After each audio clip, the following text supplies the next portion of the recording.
fausses idées sur Abraham Lincoln par exemple.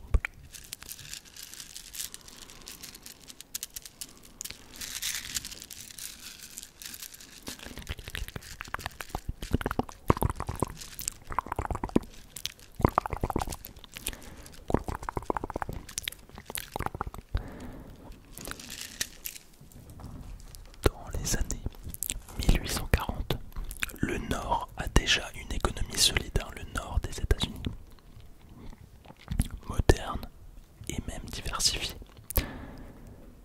Sa population, elle est très cosmopolite et concentre beaucoup d'immigration. Elle a d'ailleurs une vision qui est très progressiste, très progressiste, alors que le Sud a une économie qui repose essentiellement sur la main-d'œuvre, notamment agricole. Le Sud a beaucoup de champs de coton, de champs de tabac et de champs de sucre. D'ailleurs, le Sud, à cette époque, il concentre une population qui est très aristocrate, avec des idées assez conservatrices qui s'identifient peu avec les élites de Washington. Le Sud avait aussi une population plus réduite. Donc là, on vient de voir un petit peu les différences entre le Nord et le Sud et on voit que c'était très différent. On pourrait croire que ce sont deux pays différents.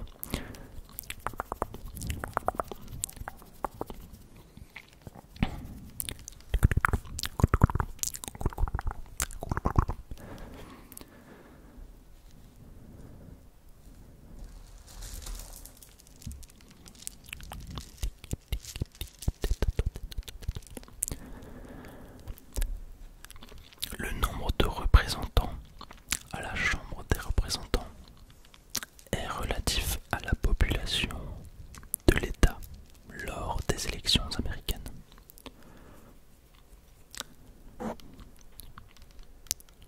J'avais fait une vidéo sur justement comment ça se passait, les élections américaines encore aujourd'hui. Et c'est vrai que sur ce sujet, ça n'a pas encore changé, c'est-à-dire que chaque État, c'est un collège électoral, hein, les gens ne votent pas directement pour le président. Donc, chaque État va faire des élections et la population va voter pour un groupe qui va voter ensuite pour le président. Et quand un groupe est nominé par les votes, en fait, ils vont pouvoir amener un certain nombre de représentants à la Chambre des représentants. Et ce sont précisément eux qui votent les lois, qui les créent. Donc si un État a une population très élevée, il va pouvoir emmener plus de représentants à la Chambre de représentants. Voilà. En fait, ça veut dire que le Nord, il est surreprésenté à la Chambre des représentants. Donc le Sud avait moins de pouvoir de législation. Le Nord se souciait peu des intérêts économiques du Sud qui étaient parfois totalement incompatibles avec les intérêts du Nord. En témoignent les taxes mises en place sur les biens importés, très avantageuses pour le Nord, mais désastreuses pour le Sud.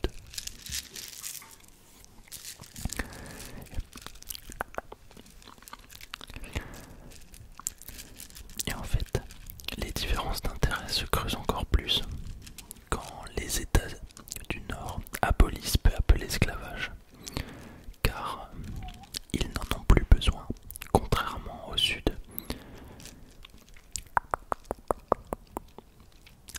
Le Sud en a beaucoup besoin, ils ont besoin de beaucoup de main d'œuvre.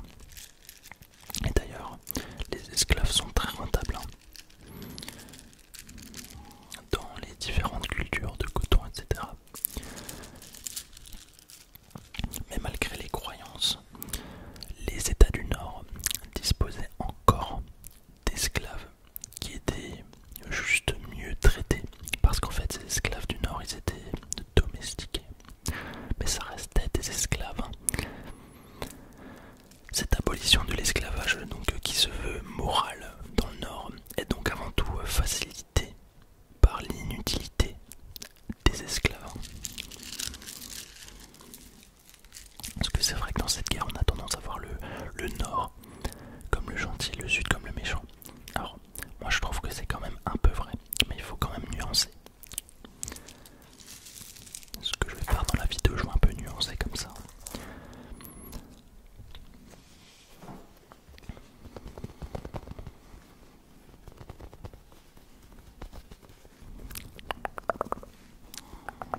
ces différences qui se creusent pendant 2 décennies, tant sur le plan culturel qu'économique.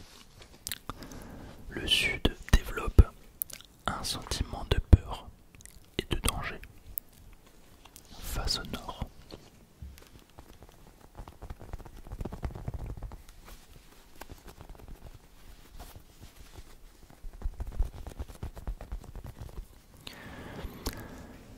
Face aux nordistes, qu'on appelle les Yankees.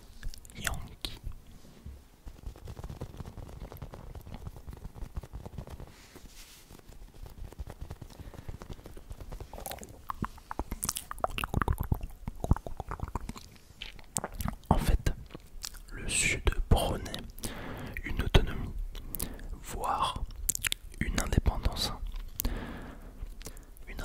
forte des États, alors que le Nord soutenait plutôt une union solide.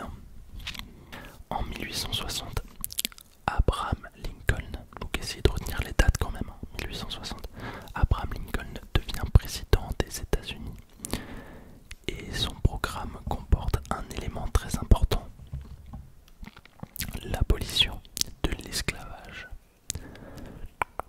de l'esclavagisme au niveau fédéral, c'est-à-dire que pour tous les États des États-Unis, ça sera interdit, ça sera aboli.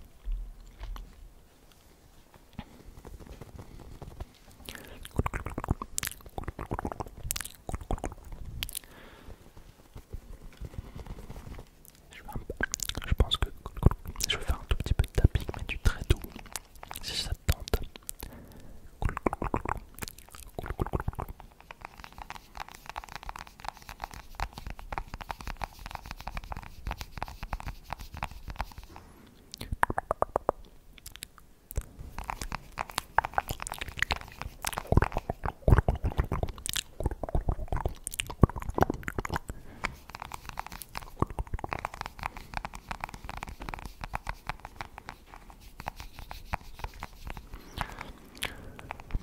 En 1861, des leaders sudistes de cet État décident officiellement de s'unir et de faire sécession, c'est-à-dire de quitter la fédération des États-Unis.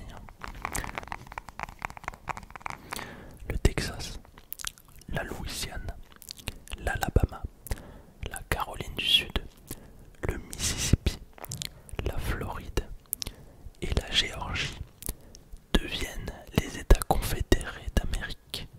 Les États confédérés d'Amérique, c'est leur nom officiel. Après quelques semaines, la Virginie, l'Arkansas, le Tennessee et la Caroline du Nord rejoignent ces États.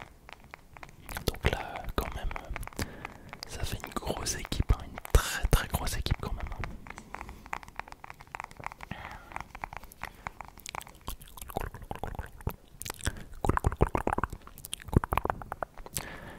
Lincoln refuse catégoriquement de reconnaître l'indépendance de ces États, notamment parce que l'économie de toute l'Amérique dépend d'eux.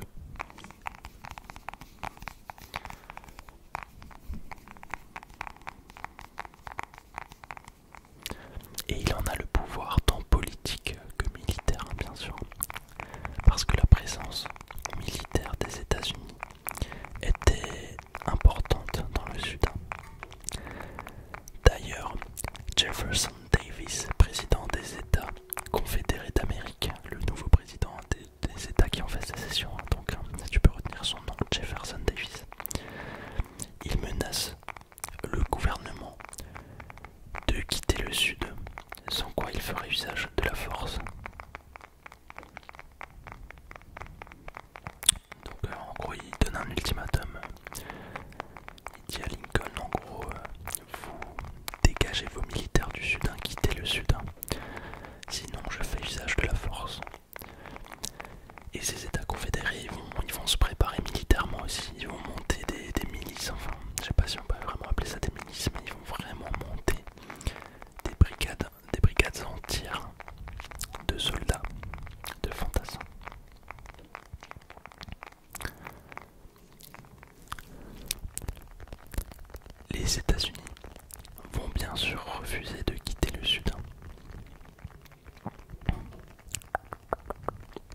Ainsi, le 12 avril 1861, le 12 avril 1861,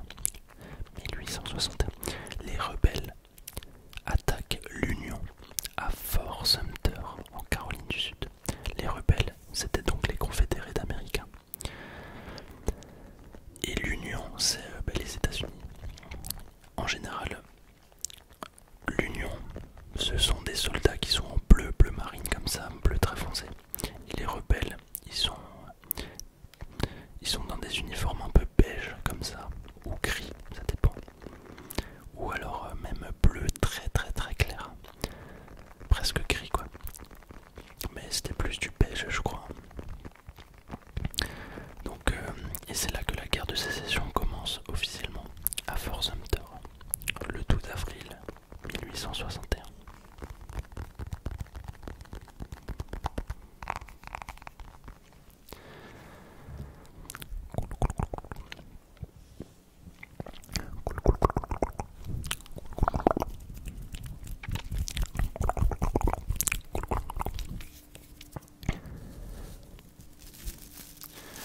Une guerre qui va opposer 22 millions d'habitants du nord contre 9 millions dans le sud, incluant 4 millions d'esclaves.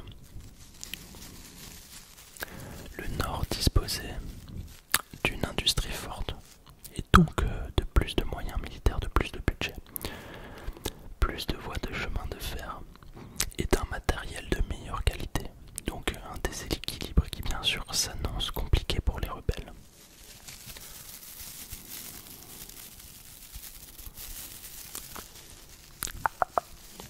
Petit déclencheur de Noël. Mais bon, je pense que au moment où je vais sortir cette vidéo, Noël sera passé depuis longtemps.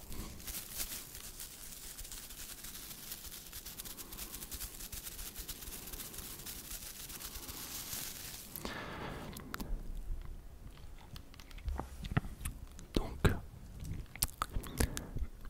c'est vrai que c'est un déséquilibre qui s'annonce compliqué pour les rebelles, mais malgré leur infériorité militaire, budgétaire, le Sud va surprendre tout le monde. C'est ce qui a fait la différence, c'est qu'en fait ils se battent sur leur propre terrain. C'est un peu le mythe de David contre Goliath. C'est super intéressant.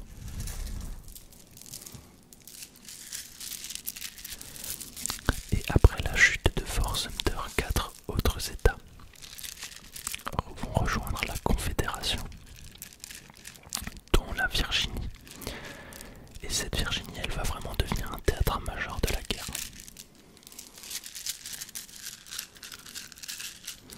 Le 21 juillet 1861, les forces de l'Union prennent l'initiative et attaquent les positions confédérées près du ruisseau Bull Run, près de la ville de Manassas en Virginie. Je vous mets la carte juste au-dessus. Voilà, c'est une bataille connue, la bataille de Bull Run.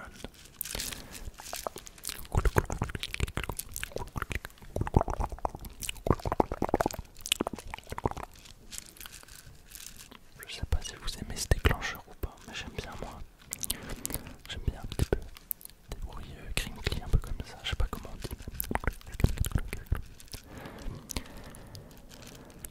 Les forces de l'Union vont alors prendre l'initiative en attaquant les positions confédérées près du ruisseau Bull Run. Et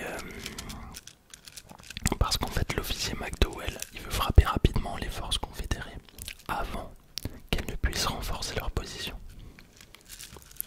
Et si cette attaque réussit, ils auront le contrôle de la voie ferrée reliant Manassas à l'ouest de la Virginie. Donc même pour la logistique, c'est une étape importante.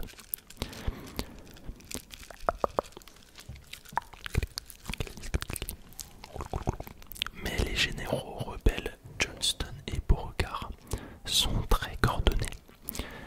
Ils contre-attaquent efficacement, transformant la bataille en une déroute pour McDowell et ses hommes.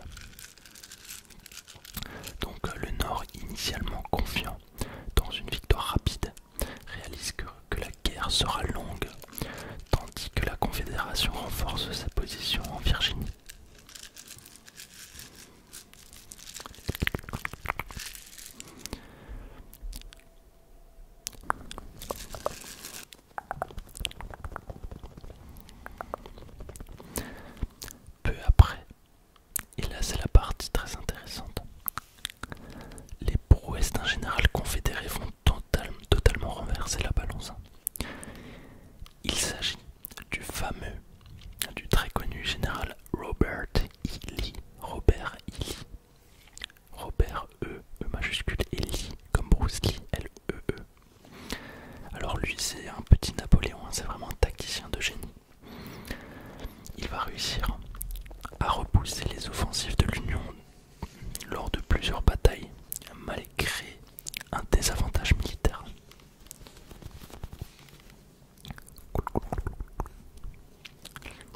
plusieurs victoires significatives, les sudistes envisagent maintenant d'envahir le nord. C'est ainsi qu'en septembre 1862, l'armée de Lee lance la campagne du Maryland et tente de s'emparer de cet état du sud. En fait, je sais pas si t'as remarqué, mais pendant les guerres, les généraux préparaient souvent des campagnes parce qu'il fallait organiser la logistique, les troupes, vraiment tout, c'est une organisation complète, c'est comme un projet. Et donc ils appelaient ça des campagnes, c'est des projets de capture de territoire comme Napoléon, campagne d'Italie, campagne de Russie, campagne d'Égypte. Ben là c'est pareil. La campagne du Maryland. Et les campagnes ça durait plusieurs semaines, voire plusieurs mois. Donc Lee va tenter de s'emparer du Maryland. Et cette campagne sera à l'origine de la bataille la plus meurtrière de la guerre de sécession. La bataille d'Antietam.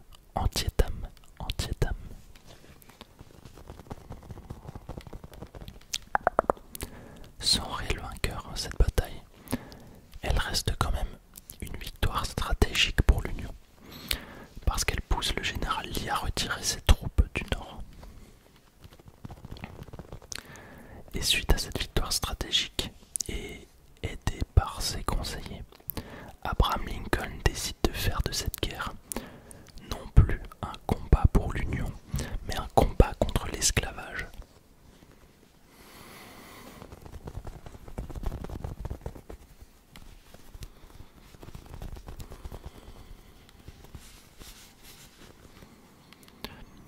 En janvier 1863, il signe la proclamation d'émancipation, déclarant les esclaves des États rebelles comme libres, sans réel changement.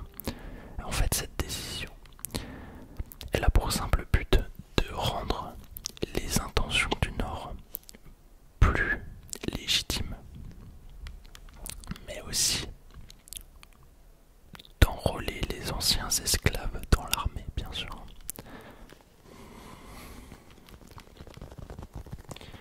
Parce que, comme dans toute guerre, on n'a jamais assez d'hommes.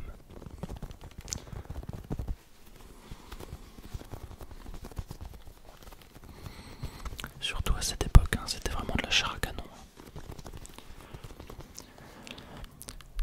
Les combats ils vont continuer. Et le général Lee, donc le général sudiste des rebelles, il va multiplier les victoires, notamment pendant la bataille de Chancellorsville, où Lee, bien qu'en infériorité numérique, va réussir à battre le général Joseph Hooker.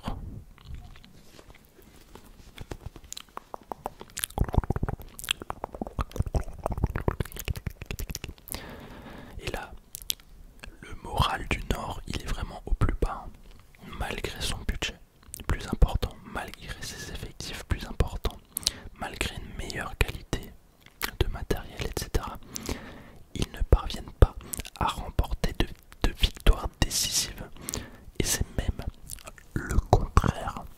Le général Lee va se lancer en quête d'une victoire décisive pendant la fameuse bataille de Gettysburg en Pennsylvanie en juillet 1863.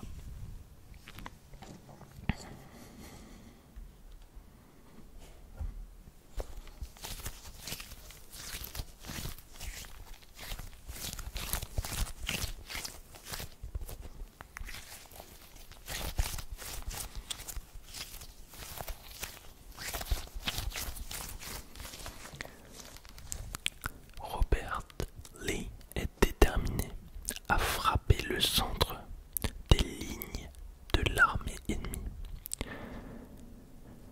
Mais son adversaire, le général George Meade, prévoit les intentions du général sudiste lors d'un conseil de guerre la veille.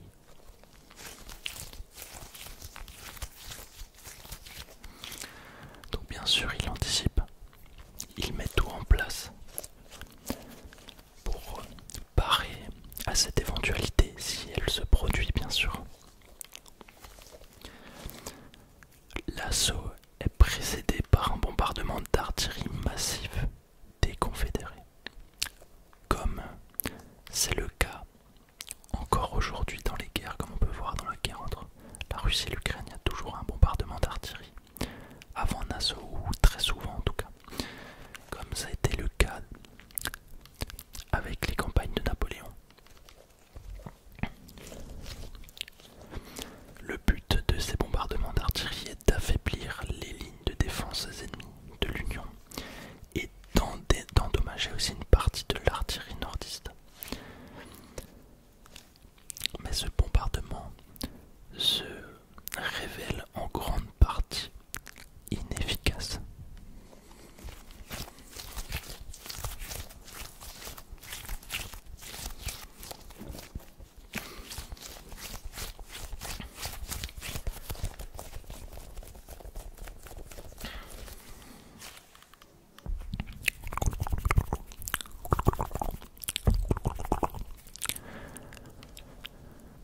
Environ 12 500 hommes répartis dans 9 brigades se lancent à l'assaut des lignes adverses.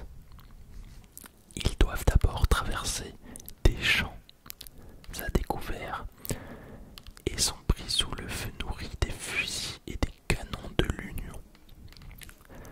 Une partie d'entre eux, bien sûr, parviennent à atteindre le mur de pierre derrière lequel les défenseurs nordistes tiennent leur ligne.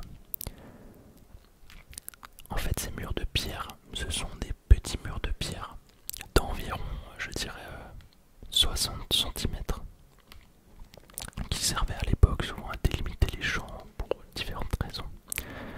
Parfois tout simplement, quand les paysans voulaient rendre une terre arable, ils enlevaient les pierres de la terre, ils en faisaient des murs, hein, comme un petit peu en Irlande, sur, je sais plus comment elle s'appelle, l'île de pierre ou je sais pas quoi, c'est un peu pareil. Et du coup ces soldats là, ils utilisaient ces petits murs pour se protéger, parfois ils se mettaient accroupis, rechargeaient accroupis pour se protéger des balles. Et justement, certains parviennent à atteindre ces murs de pierre, hein, certains rebelles des Confédérés, mais ils sont repoussés. Et les pertes sont très lourdes et contraignent Lee à abandonner le combat, faisant ainsi de la bataille de Gettysburg un échec total dont le Sud ne s'en remettra jamais.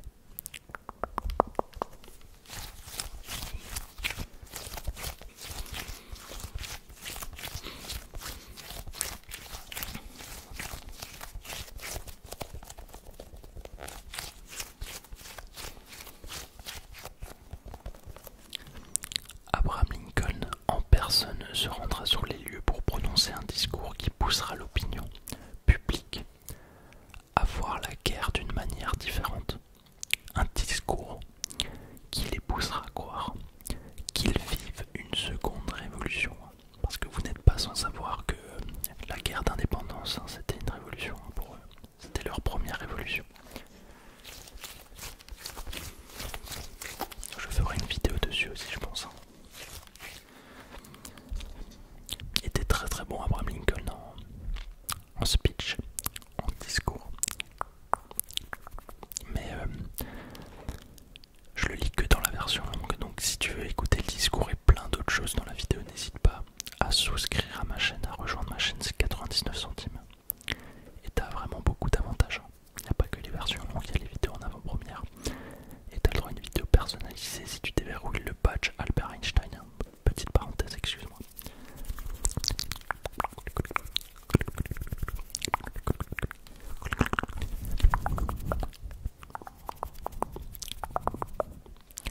Après ce speech, les nordistes ils sont un peu galvanisés. Ils ont une raison de faire la guerre encore plus légitimée.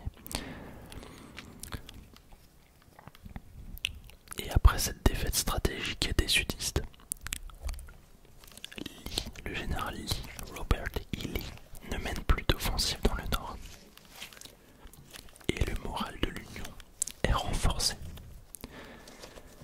Tandis que la Confédération commence à se replier.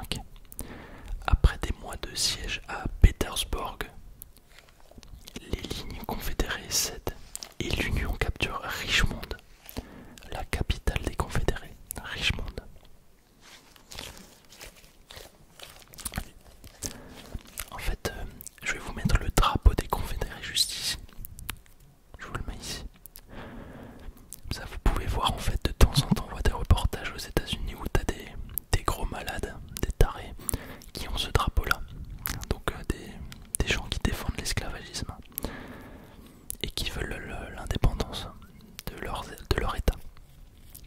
Et en fait ça c'était le drapeau des confédérés. Donc il flottait sur les champs de bataille. Donc après avoir capturé la capitale des confédérés, Richmond, le général Lee va tenter de fuir vers l'ouest, mais finalement il finit par se rendre le 9 avril 1865, marquant ainsi la fin de la guerre de sécession, qui a duré quand même 4 ans, à quelques jours près. Si tu vas voir plus de détails croustillants, avec des anecdotes sur ce conflit, j'ai fait une version longue de cette vidéo, qui est quand même beaucoup plus longue. Pour ça,